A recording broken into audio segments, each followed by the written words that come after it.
Hi, I'm Zibby Owens, and you're listening to Moms Don't Have Time to Read Books. This 30-minute podcast features a new author interviewed by me every single day, 365 days a year, for about 30 minutes. I am also the publisher for Zibby Books, which publishes 12 books a year in fiction and memoir. Our books are already out now. You can check it out on zibbybooks.com. And we have a magazine called Zibby Mag, where we have lots of wonderful essays and lifestyle features. That's at zibbymag.com. We have classes at zibbyclasses.com. And I recently opened a bookstore in LA called Zibby's Bookshop at 1113 Montana Avenue at 11th Street in Santa Monica. I hope that you are able to enjoy some of our other offerings. But this here podcast is the basis of all of it and started in 2018. And no matter what I do, this is basically my favorite thing. Enjoy. This episode with Kevin Kwan is a special weekend re-release. Kevin, for those of you who don't know, curated a bookshelf at Zibby's Bookshop in Santa Monica. So if you've not been in there lately, you should go check it out and see what Kevin recommends. I hope you enjoy this episode. I had the most fun ever laughing and talking to Kevin Kwan, who is the author of Crazy Rich Asians, the international best-selling novel that has been translated into more than 30 languages. Its sequel, China Rich Girlfriend, was released in 2015, and Rich People Problems, the final book in the trilogy, followed in 2017. For several weeks in 2018, the Crazy Rich Asians trilogy commanded the top 3 positions of the New York Times bestseller list, an almost unprecedented single-author trifecta. And the film adaptation of Crazy Rich Asians became Hollywood's highest-grossing romantic comedy in over a decade. I saw it. It was so good. I don't know if you've seen it. Go see it. It's so funny. In 2018, Kevin was named by Time magazine as one of the 100 most influential people in the world. His latest book is called Sex and Vanity. I hope you enjoy our conversation. And by the way, in parentheses, well, I'm not even going to tell you my schools, but think about what your schools say about you, and you can imagine putting yourself in our conversation. Well, welcome, Kevin. Thanks so much for coming on Moms Don't Have Time to Read Books. This is such a treat. It's really a pleasure to be here. So congratulations. Your next book, Sex and Vanity, is coming out. Are you excited? Do you still get excited after you've had like 3 amazing bestsellers, or does the excitement die down over time, or not really? No, I really do get excited because, you know, each book is like a new baby. And like, why wouldn't you be excited about a new baby? You know what I mean? It's like you really want to birth it and make sure it gets the right start in life, right? Is this not the right time to tell you about how I felt when I was about to have my 4th child? But no, I'm kidding. Yeah. Yeah, maybe people will, you know, different people might feel differently. But yeah, for me, it's a very exciting time. You just never know, right? It's like, are people bored of reading my books? Are they going to care? Will they want to read it? What will they think? It's very fraught and very exciting and very stressful all at the same time.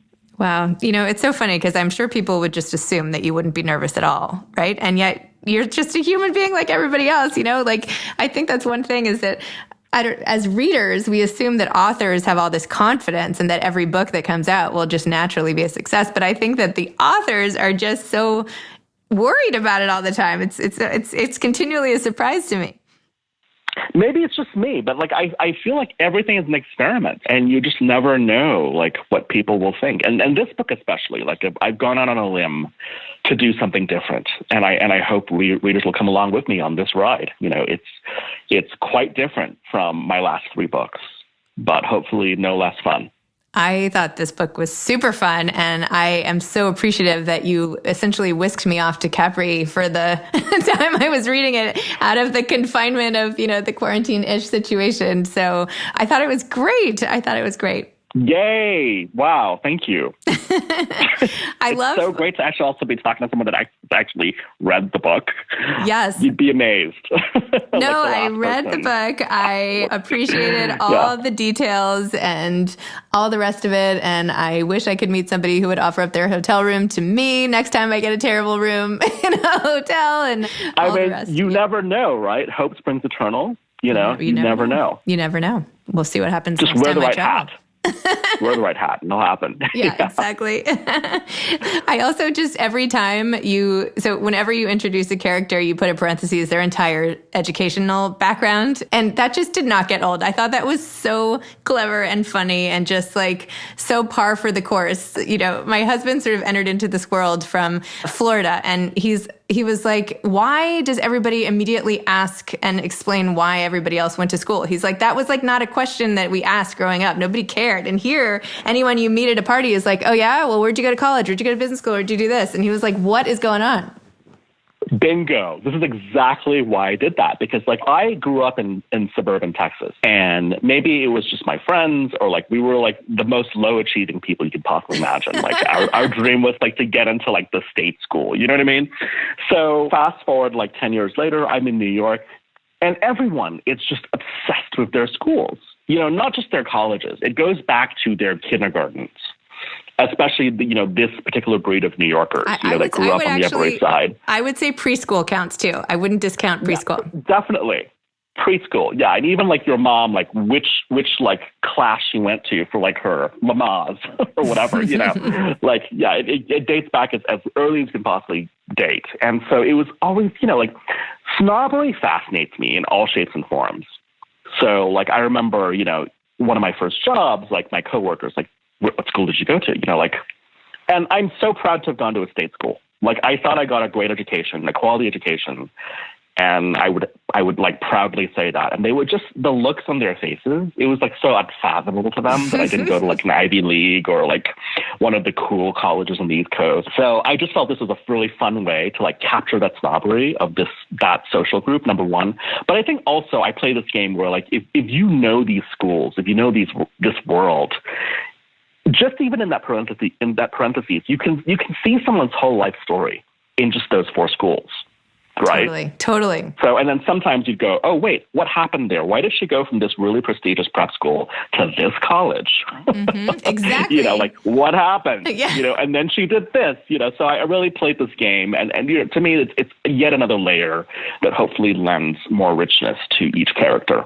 No, it was just such a perfect like Cliff Notes version of character description. It was great. Thank you. And I read there was a quote you had about snobbery actually in your recent piece in The Atlantic about the social codes of the very rich. And you said you've always had a lifelong fascination with snobbery, that strange, sometimes tragic, often funny dance people take part in to prove they're richer or smarter or better stationed than someone else.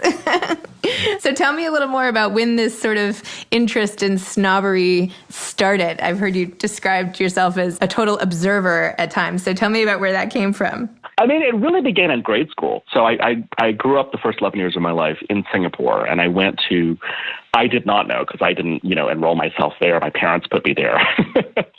Apologizing, preemptively. I went to this school called ACS, which was like the snobbiest school in Singapore, and it was known that all the snobs went there. And I didn't know that I was going to be classified as one of these little snobs. But when I got there, and I really realized how quickly, like, there were certain kids that were like the alpha kids, right? And even the teachers would pander to them, like even to the point where it's like, I would raise my hand to answer a question. No one would ever let me answer a question because I wasn't special enough, right? There were like 4 anointed boys that would get to answer every question and prove their brilliance. And these 4 boys came from these key families that were like household names on the island. So it was so interesting to really start to realize that at age 6, like, I see what's going on here. And then you start to see the kids' behaviors. And so it just sort of was kind of, I don't know, it was fascinating because it was so different from how I was at that point raised. Like my father was the most unpretentious person you'd ever meet. And his father was an extremely, extremely humble man. And so I didn't have this type of energy in my life. So to see it for the first time and then to see it kind of blow up even and get worse and worse and worse year by year, because I guess this was in the early 80s in Singapore, where the country was truly like prospering by leaps and bounds every year. And so you would see it in like real time, like which kids got invited to the special birthday party. And I never got invited, to anything, right? I'm sorry. But I was here, like, no, it's totally fine. Like, I didn't care. Like, I was, when you're 6 years old or you're 7 years old, like, it didn't matter. Like, I had my whole life. I had my friends. I had my neighborhood. Like, I didn't care if I didn't get invited to some random kid's birthday party. But I would hear about it come Monday, like, oh my God, we went to like so-and-so's house and there were all these Roman statues all over the grounds of this enormous mansion. You know what I mean? So I would hear these stories and, you know, and then suddenly you would see the teachers begin to suck up to this kid that before was just this lovely little kid. He was actually my friend, but suddenly the teachers all heard about the Roman statues, you know, on the grounds of his house. And like suddenly he got special treatment. So it was interesting. And then, you know, coming from that and being plopped down, you know, at age 11 to just a normal American middle school was such a shock to the system. I bet. But I also noticed, you know, in this school, like there was a kid who was popular, and I didn't really understand why he was popular. He was, you know, nice enough, but like he almost had this mystique around him. Everyone was like, oh my God, this kid. And I found out that, you know, back in grade school, his mom drove a Maserati. And that's all it took. And that's what he's known for. Or at that time, that was what he was known for. This is the kid whose mom drove a Maserati. You know, so it was sort of fascinating to me from an early age. And then, yeah. It's funny how in Singapore, like the thing that gets the attention are random statues. And yet when you go to Texas, it's all about the cars and, you know, different cultures. I feel like you should probably write a thank you note to those 4 boys, though, from your first school to thank them, because maybe without them, you wouldn't have written all this stuff and become like this massive success. So maybe you deserve some thanks for their outrageous lifestyles. Yeah, I wish I could remember their names. I really would love to get back in touch with some of those kids and see, you know, where are they now? But I just, like, I left when I was 11, and sadly, there was, like, really, I only kept in touch with, like, one kid, like my one best friend. Yeah. And the rest just kind of fell by the wayside, and yeah. And it's so funny because I read that you said about yourself that you're not a creative person. So tell me about that, because I would argue that you are a creative person, even though obviously I don't even know you, but just having read your book, like, why do you think you're not creative? Like, you think that all the material just sort of fell from the heavens type of thing? I really think that as a writer, right, there are some people who can just dream up worlds, you know, like people who write sci-fi or fantasy books. And even some novelists can really, especially if they write period pieces set in like 16th century France or whatever, there's a pure imagination that I just don't have. You know, my stories all really come from a place of observation. If I can't see it, if I haven't been in the story, haven't witnessed the situation, I can't write about it. I can't just make up a character from nothing. Just like I can't make up a situation from nothing. I'm intensely visual. And so much of it comes from my visual memory. So in that sense, I feel like I'm not a pure creator. I'm really someone who just remembers and who's observed, and I'm resetting it on the page and retelling what I've seen. So does this mean you've gone to a wedding like the one you wrote about in Sex and Vanity? Like the whole week of activities and you know, accompanying dress codes and everything? Yeah, totally. I mean, it wasn't that wedding per se, you know, but I've been to weddings like that. And so I was able to use that departure point and really kind of restyle and make it even more over the top in this book. And how did you pick that? You've obviously been in lots of different outrageous, awesome situations that you could have written about. Why did you pick this format and a wedding like this and these particular characters? Like, how did you arrive at that? Well, interestingly, I mean, with this wedding in particular in Capri, it takes place at Villa Lysis, which is one of the most beautiful villas on the planet. And it's now a public museum, you know, so like I've been there several times. And even my first time going to Villa Lysis and visiting it, the setting is so spectacular. And I was like, whoa, this would be a great spot for like a party or a wedding. So already I lodged that in my head. You know, this is a book that I've been writing in my mind for like 10 years, right? Every time I would go to Capri, I would collect places, I would collect situations, and I'd be like, how can I weave this into my story? So definitely being there, being at this beautiful villa, I could just see a whole wedding take place there. And then a few years later, I made a new friend, and she got married at Villa Lysis. She literally had the wedding of her dreams there, and it was photographed in Vogue. You can Google it. You know, you just Google Villa Lysis wedding. You will see her amazing, beautiful wedding. It's gorgeous what she did and how she transformed the palace. You know, so that was another inspiration point seeing, oh, wow, like she really made it happen. And I think in her case, she also helped to pay for a lot of the restoration of the place, which is really great. They were able to build like new structures on the property and stuff like that, and, so that was another inspiration point, seeing a real wedding happen there, unfold in these beautiful pictures. And then using that and using many other weddings I've been to, I kind of cobbled together my sort of dream wedding for this couple. If you know what I mean. Yes. So like I art directed this wedding out of so many different inspiration points.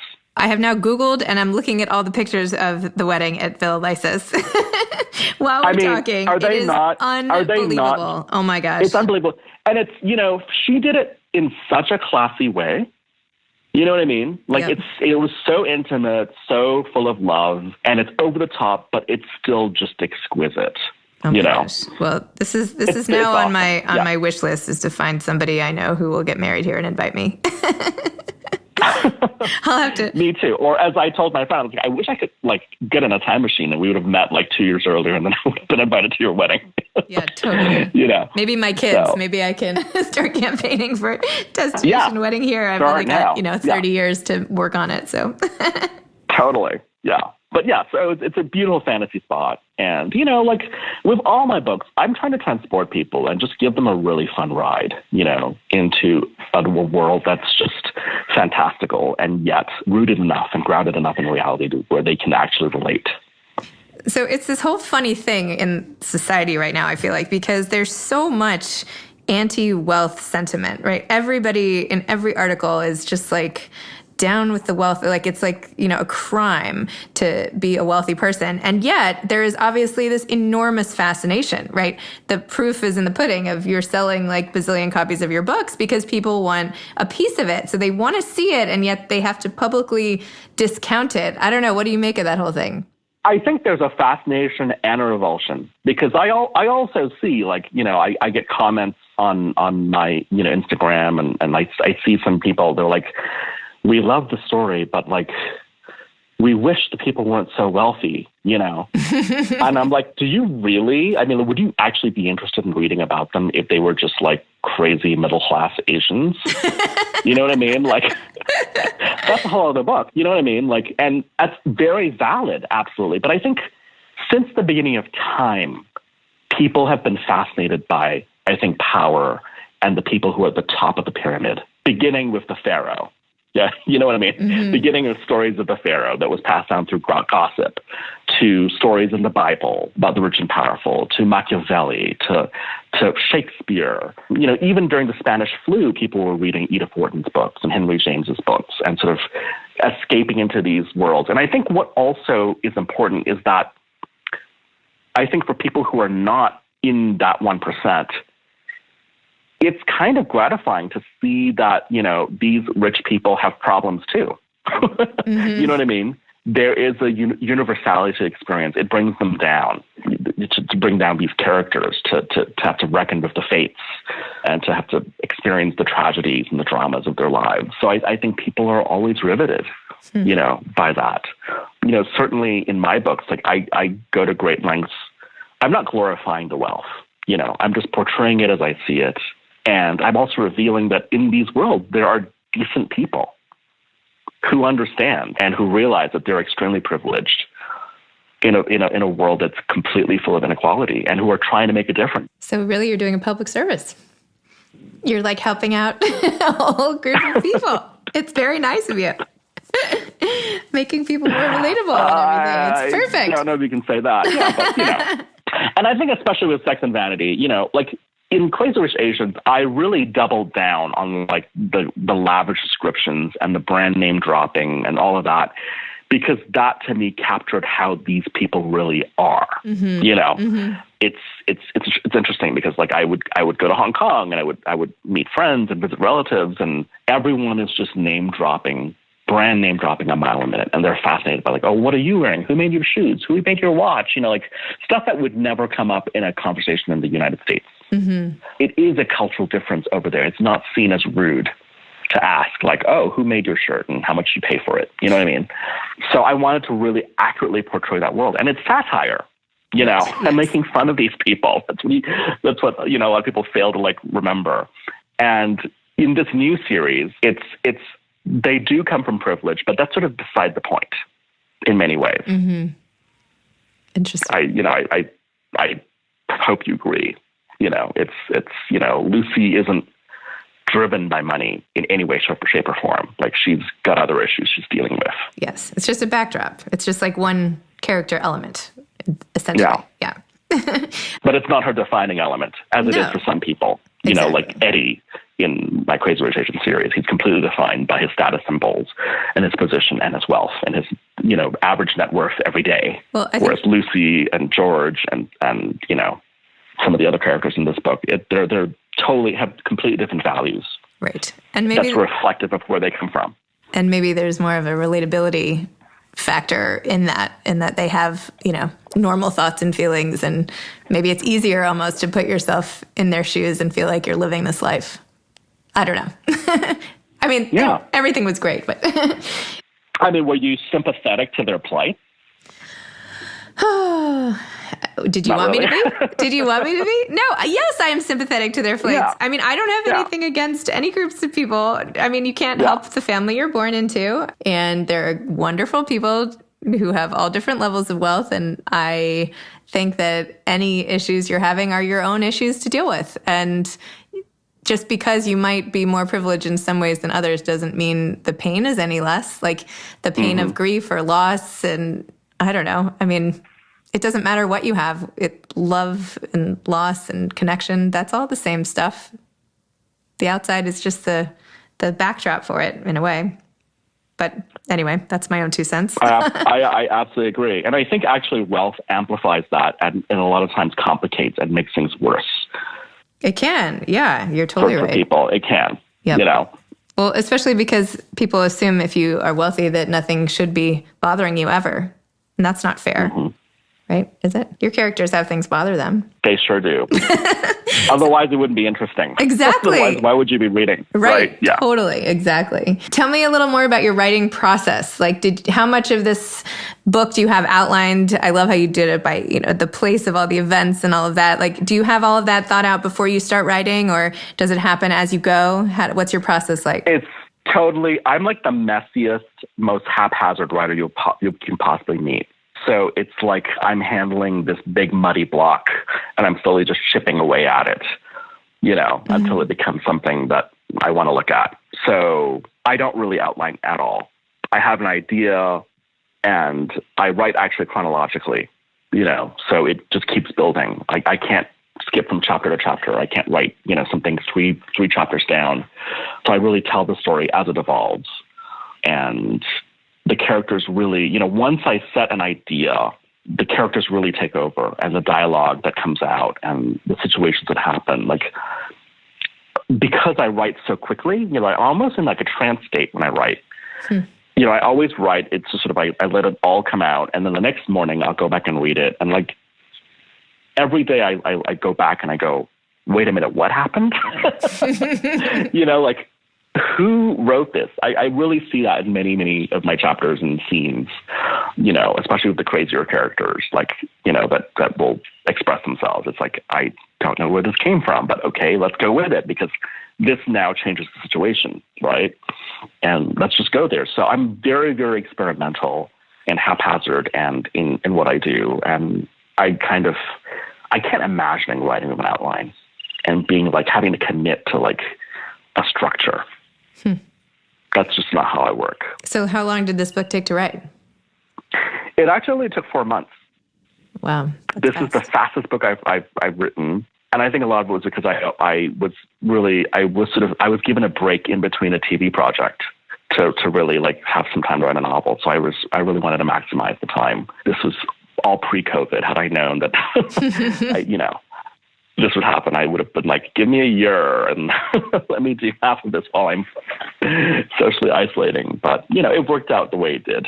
And no, I'm totally glad Sometimes too much time can be, sort of a devil you have to work against as well. I feel like if you get, it's like that whole expression, give a busy person something to do and you'll get it done. But I don't know. Yeah, no, absolutely. Absolutely. So it happened when it had to happen. And I'm really, I was worried at first I wouldn't have enough time and it would be too haphazard. And it ended up being, just exactly write. And I like turned in my final draft right before we all went into lockdown. And I'm glad I did, because I don't know if I would be able to channel that kind of joy, in these times, like I think if I was still writing it when we went into lockdown and when the pandemic was first happening, it would probably have a very different ending. It'd probably be a lot darker, because you are affected by what's happening in the world. But now we need the joy in this book more than ever. I mean, it could not be more welcome than a more welcome sort of distraction from the current state of the world. It's like the perfect antidote at this exact moment. I really hope so. I really hope so. That's really kind of all I'm trying to do. I'm just trying to heal through laughter. That's awesome. I love that. Best medicine, as they say. Are you already working on another book or no? Sounds like no, but you must be. The minute I finished and handed in the manuscript, I had to start back on this TV series that I've been developing. So I'm back in TV land, writing a script every day. Wow. And it's a whole different process because it's collaborative. I'm working with a whole team of writers. So that's the new adventure for the moment. Well, that's exciting. Very cool. Do you have any advice for aspiring authors? I always say, you really don't be afraid to really take a chance and let your freak flag fly. Seriously, because that's what I did. I wrote a book called Crazy Rich Asians about these crazy people, and I wrote stuff that I in my normal life would never write. Even as someone who studied writing, creative writing, I used to write these very composed, very kind of minimalist essays and poems and stuff like that. And here, this is just this crazy mess of a book that just, I think people really respond to, because I was able to, to really tap into this very authentic weirdo that's in me. That if I tried to overcraft it, you know what I mean? If I tried to turn in too polished a thing that appeal to a certain demographic, or I think a lot of times people try to write what they think other people want to read, and I think that's really, really self-destructive. Just write for yourself. Write and express your real voice and your real story. Tell it like you want to tell it, and don't think about how it's going to be received, because I really didn't. I didn't intend for my books to even be published. I was just going to write them and self-publish and share them with a few friends and that know me well. So I felt like I was in a safe space, and I could really go there and write these strange stories that have nothing to do with my everyday life. And then look what happened. Look what happened. Yeah. So that's my encouragement to people. Dare to be original, and dare to tell the truth, your own truth. I love it. Well, Kevin, thank you. Thanks so much for coming on Moms Don't Have Time to Read Books. And that was so fun. This was really, really so fun. And I do find, I hope everyone's doing well, and people will find a little bit of, peace and calm from reading, whether it's my books or someone else's books. I know I've been reading more than I ever have read in the last 4 months. I've been reading a lot more fiction because I need that escape too. Totally. Me too. I'm right there with you. Yeah. Totally. I have to now I have to ration my news every day so I don't get too mad in the mornings. And then I go to sleep every night reading a good piece of fiction. Totally. That's the recipe for surviving these times. Exactly. Well, awesome. Best of luck. You too. And thank you so much. Thank you so much. It's been a lot of fun. I appreciate it. Okay. Bye-bye. Bye. Thanks for listening to this episode of Moms Don't Have Time to Read Books. Don't forget to follow me on Instagram at Zibby Owens and at Moms Don't Have Time to Read Books. Also sign up for my newsletter at zibbyowens.com and sign up for my virtual book club and meet lots of authors on Zoom every other week. Thanks so much to Steve and Ryan at Texture Sound for the sound editing. And thank you to Morning Moon Productions for providing this fantastic intro and outro music.